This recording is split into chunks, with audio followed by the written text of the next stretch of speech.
Welcome back, everybody, to Plan's 10-Minute Podcast, your podcast for all things commercial and residential building services related. I am your host, Ryan Diver, and joined with me from Plan Companies is Ruel Williams, our Vice President of the DC and Mid-Atlantic area. Ruel, how are you doing today? I'm doing great today, Ryan. Super excited for my first opportunity to be on the Plan podcast. So great day, great stuff. Awesome. And we're really glad to have you. And it's especially special because, we were able to have Ruel recommend somebody who is in the multifamily housing market. Joined with us today is Candice Manning. She is the Director of Workforce Development for the Maryland Multi-Housing Organization. Candice, thank you so much for joining us today. No, thank you for having me. Excited to be here. I've always been a fan of Plan, so love the effort, and it's going to be good stuff.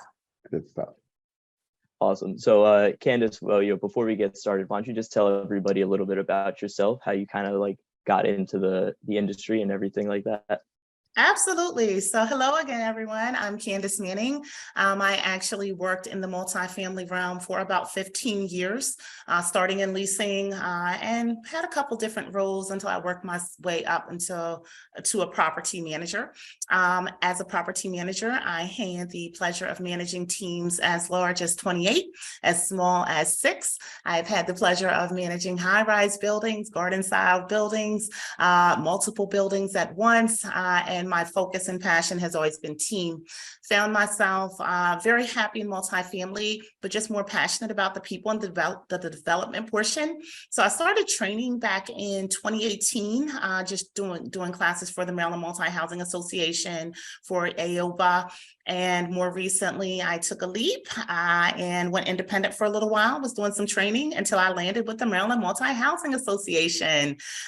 So spent several years as a property manager. My first love was always leasing, open to building, but when it comes to multifamily, I am your girl. I love it. So quickly going off that, right? You said you spent a lot of time as property manager, where the vendor on that side. So kind of that relationship is something that every property manager is going to have to go through. So is there any best practices and that you'd recommend for other property managers when they're trying to build a relationship with a vendor? Yeah, absolutely. Vendor relationships can be quite complicated, but they're extremely important because good property managers understand that your physical asset is why you're there, right? You're really managing the asset and the service. So in regards to vendor relationships, there are two big important factors: trust and accountability. And when I say trust and accountability, that falls on both realms, right? On the end of the vendor and on the end of the property manager or the community, the team. So on the property manager side, one of the things that I typically did with new vendors was I set expectations. You're always going to have meetings before you give any contract. And after the meeting, I followed up in writing with actual vendor expectations that were simple, achievable, what I considered to be smart, but so that we were both clear on what was expected on their end. When you're starting a new vendor relationship, that is really the time that you want to be kind of fostering that relationship, checking in, giving feedback, but always also setting the expectation with the vendor from the beginning that you're going to be giving them the feedback, so they can get familiar with what you're looking for. What you often find, and it's actually very unfortunate, it's not fair to the vendor, is that property managers and teams will kind of not be happy, but no one wants to have the conversation. And then the poor vendor is all confused and lost when 6 months down the road, we figure out this isn't working out. Well, why? Did we talk about it? Were we clear on that expectation from the beginning? So that feedback in the beginning of the relationship is so important, and it has to be ongoing. Now, as you set expectations, check in on work, give the feedback, you start to establish trust. Because a couple things I was looking for as a property manager was vendor response and how did they handle it, right? And are they applying the feedback you give? Once the trust is established, then you can go ahead and give your vendor some grace when or if things happen. Because let's face it, in property management, that's what we're managing. In some ways, we're managing chaos. We have a lot going on. things are going to happen, but the vendor in the beginning has that, I don't like to call it show and prove time, but they need to build with the property manager, service manager specifically, so that trust is established. So when things happen, we already trust you. We know you're going to handle it. Now, that's kind of what I feel should be set for the vendor. But on the same note, the property manager or the community service manager, whoever is dealing directly with the vendor, side note, I always recommend that we empower our service managers to be dealing with most of your vendors. That's just a way to develop your team. But on the property manager end or whoever is dealing with the vendor, we want to make sure that the vendors are paid on time. I cannot be giving Important. you feedback on, yes, right? So you're going to deal with me. I have these expectations and we're in this ongoing coaching process, right? Where we're offering feedback, but then it is now my obligation to make sure that my invoices are paid timely. And if there's a discrepancy in an invoice, to communicate that in a timely manner so they can correct it. The other thing is, it is also an obligation, in my humble opinion, of the property manager to be responsive to the vendor. Often vendors will bring concerns to your attention and it's like, okay, I'll get to it. But the reality is that obstacle they're bringing to your attention may pose challenges for them to complete their job to the standard that you have created. So it's very much twofold. It's very much ongoing. And it's something that we have to, as property managers, have to be accountable on our end as well. It's easy to say the vendor didn't do this, but what role did you play? Were you clear on what was expected? Did you get up out your seat and look at the work? Did you check in, especially in the beginning? So those are some of my best practices. And especially as you grow in your position or do start to manage more than one assets or have a larger team, it is very important that the property manager is involved with new vendors from the beginning. That's really good stuff. I love it. I love it. I want to piggyback and just ask two questions before I go to our next main point. Can just based off what you shared already. When you talk about feedback and setting expectations, how important is it? Because I hear that from you, like the property manager needs to set expectations and give good feedback. How important is it that a space where the vendor can also share feedback and suggestions and like be very candid? How important is that in the developing of a long-term trusting relationship? It is so important. And one of the things I recommend before any major project happened in any at any community that I worked at, there was always a meeting. And my team would laugh at me like, we always have to have a meeting. We need a meeting. I prefer that they're face-to-face because two things. As you're establishing expectations for the vendor, you also want to be getting them familiar with your style. So for example, when I sit with any vendor, I'm very clear on what I expect, but I also let them know if they need anything from me to feel free to contact me or make sure that they have the appropriate channels on who to contact if something goes wrong.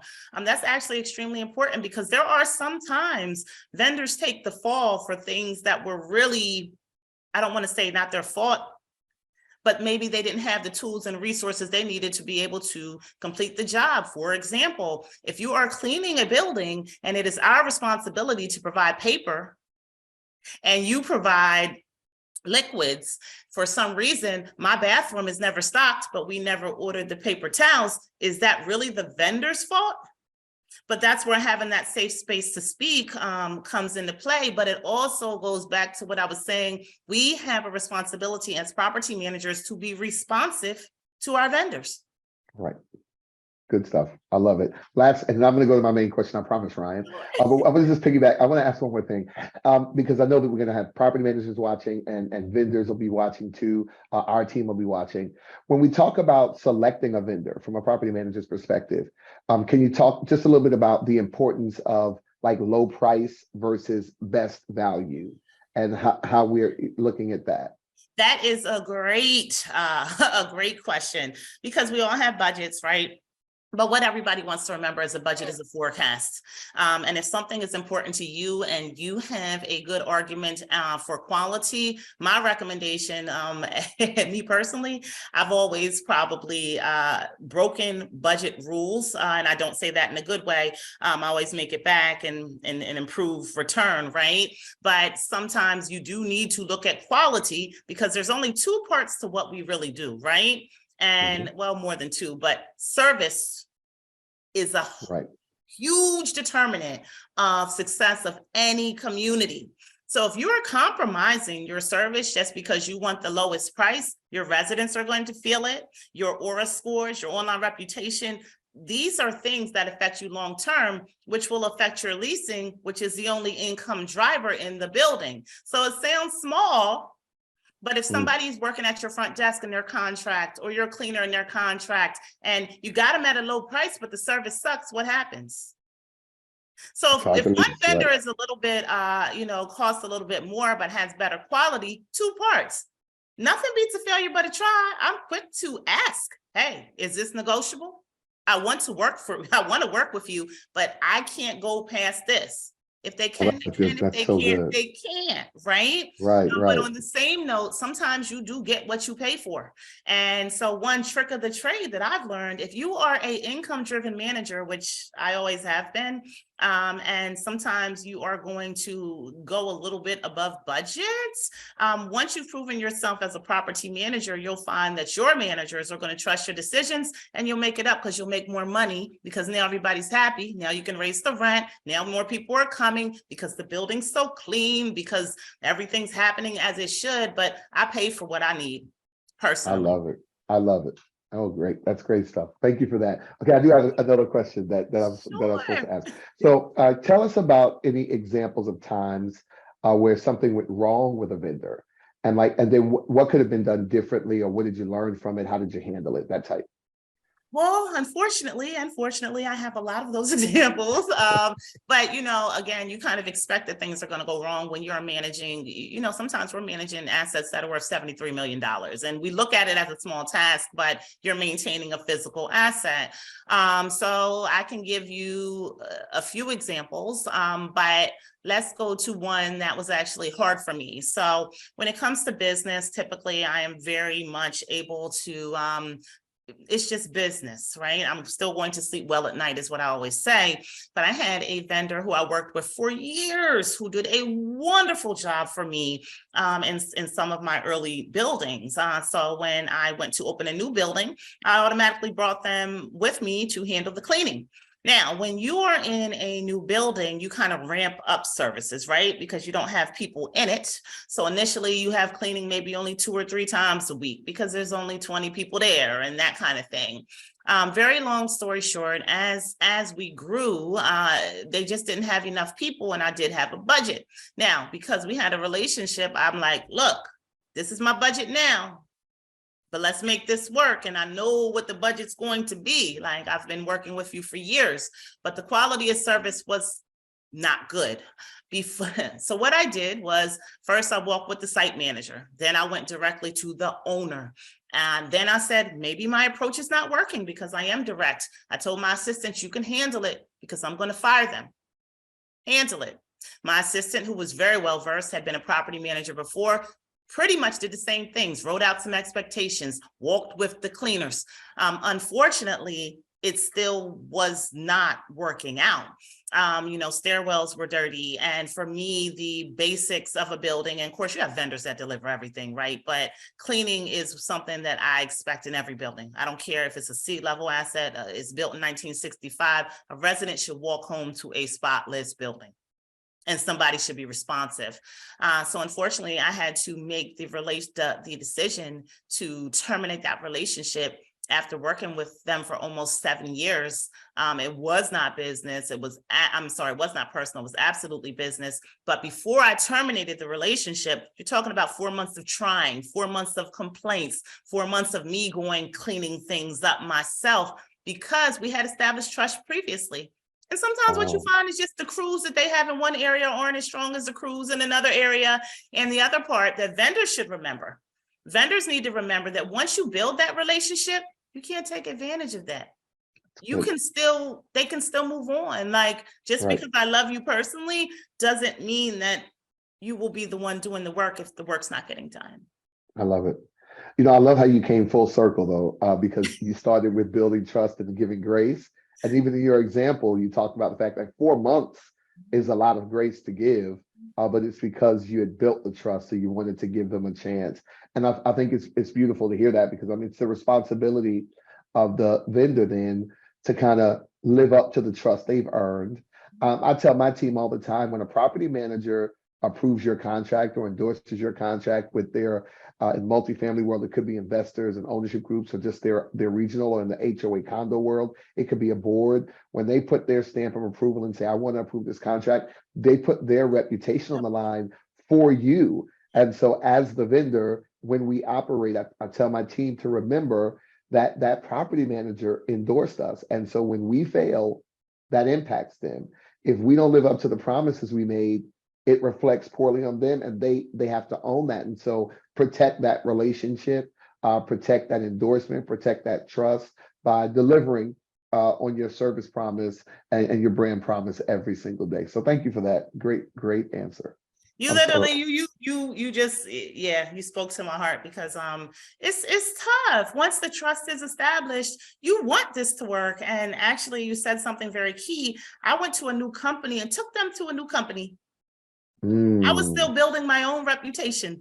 Right. That probably did not reflect so well on me. And I am a strong believer that your reputation is all you have. So if I put my stamp on it, it means that I can personally vouch for it. So, I'm glad that we're able to talk about things like this. Yeah. This is good. Really good. Go ahead, Ryan. Thank you. No, yeah. We've talked a lot about the vendor relationship with property manager, but I want to get kind of another side of being a property manager. Is there any advice, let's say somebody who's just starting out, doesn't have to be vendor specific, but just any advice that you could give to somebody who they're new to this industry and it's a lot to take on, right? You mentioned it before. There's a big asset, and it's somebody's living, breathing asset worth a bunch of money. How do you go about handling that? Great question. So advice to a new property manager would be, well, a couple things, but I'll keep it succinct. The first thing is that the higher you move up, the lonelier it gets. Your team, as much as you love them, keep the relationship professional. They're not your friends. If for some reason you have to make a decision that's best for a business, it's much harder if you were out drunk with them the night before, or they know everything about your personal life. Keep it professional. If nothing else, people will always admire the fact that you remain professional. The second thing I would tell a new property manager is, well, so much, right? But I would tell a new property manager, empower your team. Congratulate their mistakes. Allow them to grow. You're not good. So when I would get kudos, and I often did from my owners, I would always push it back to my team. It's really not me, it's the team. You're only as good as your weakest link, right? And it's a coachable environment. So the entire time that you're a property manager, you should be pouring into developing a team to make your job easy. And I used to tell my team, the test is when I can sit back and paint my nails. Now, I never did that, right? But I was working to develop them. And then the last piece of advice that I would give a property manager is know your physical asset. A lot of times we're promoted because of our skill set, and property managers are great with office and admin, but that project management and knowing your physical asset, knowing the difference between a pitch roof and a flat roof, understanding if you have a split system, if you have a heat pump, how can you possibly manage a maintenance team if you have no idea how long a ticket should take? If you don't understand the basics of the physical assets. So really remember, that's what we're doing, protecting the asset, providing service and building a team. But that is the one area that I find that new property managers are so focused. We got it. I'm going to come in. I'm going to lease it up. That's great. You got to lease it up. You got to do all that stuff. But great managers know their team and their asset. And hopefully I wasn't too wordy on that. Oh, that was amazing. I think that's really good career advice for anybody moving up the chain in any business. I would say that's solid advice for everybody watching this, take notes. That's good for your advancement. Really, really good. Thank you for that. My pleasure. Yeah, so I mean, Candice, obviously you're a very ambitious person and somebody who is definitely not going to just sit back. So we know that you have something, big things coming up for you in the future. Do you want to expand on that a little bit? Yes, since you mentioned it. So hello, everyone again. So right now in my new role with the Maryland Multi-Housing Association, we are doing something that has never been done before. Our industry right now and all across the country, we're in the middle of the big quit. People are resigning from their positions left and right, and the multifamily realm is no different. So we have created and we are launching a leasing training academy in conjunction with Employ Prince George's. It is basically a 4-week comprehensive program designed by me. And by the way, it's always weird to say this, but just to establish why I would be qualified to do that. Supposedly I was really good in leasing. I have just a few awards, landed just a couple big deals that have never been done before. And so this academy, essentially individuals can apply online on our website, which is mmhalta.org.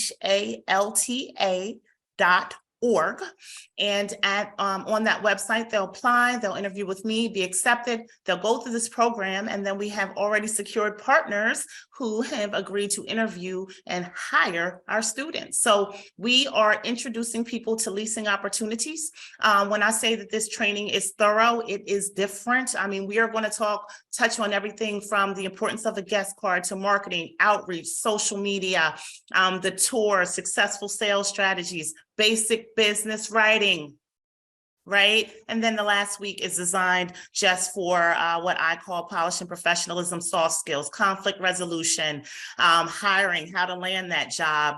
So I'm extremely excited. For the last 3 months, I have been living and breathing the Leasing Training Academy. But our first class launches on January 5th.